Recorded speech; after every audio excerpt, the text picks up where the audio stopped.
Dans la ville, plutôt au quartier populaire de la ville de Birere. Le nœud de cette manifestation était la rumeur faisant état de démolition à partir de ce lundi des constructions anarchiques pour permettre à l'Union européenne d'entamer son projet de construction de l'axe routier allant de la Petite Barrière jusqu'à la jonction de la nationale numéro 4 dans le cadre du projet des routes transfrontalières. Mais côté commission provinciale de la démolition des constructions anarchiques, l'on accuse certains inciviques de pousser la population de ce quartier à se révolter contre l'État. Pourtant, cette question de démolition des maisons au quartier Birere n'est pas à l'ordre des jours, à part des personnes ayant construit dans l'espace de la DGDA.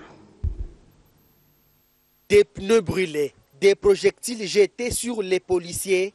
Voilà la petite image de la scène vécue tôt ce lundi matin au quartier populaire de Goma, Birere, frontalier avec la ville rwandaise de Gisenyi. La base de cette manifestation commençait depuis 4h30 et l'information qui a circulé depuis vendredi dans ce quartier sur une probable démolition des constructions anarchiques pour permettre la construction d'une route financée par l'Union européenne.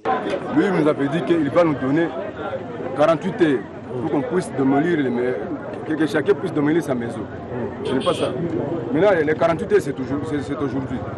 Maintenant, on était obligé de faire ces histoires pour qu'ils puissent être au courant, soit disant que nous ne sommes pas dans la route, nous ne sommes pas dans les 6,25 m.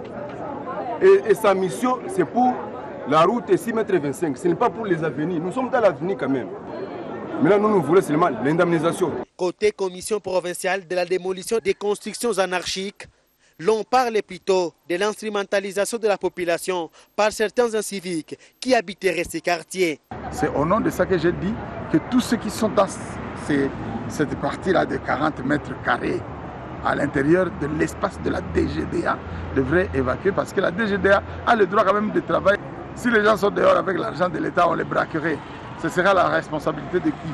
Alors c'est ce que je suis allé faire, mais il n'était pas question qu'on commence à détruire encore des maisons, on fasse une route de 40 mètres. Je sais que la population congolaise qui a dans ces environs-là est suffisamment calme, mais à part qu'il y a quelques réfractaires de M23 qui sont là-bas en train d'agiter la population et nous les connaissons. Cette manifestation a provoqué ce lundi matin la perturbation de la circulation ici à la frontière entre la RDC et le Rwanda, communément appelée Petite Barrière. Situation redevenue normale grâce à l'intervention professionnelle des éléments de la police des frontières.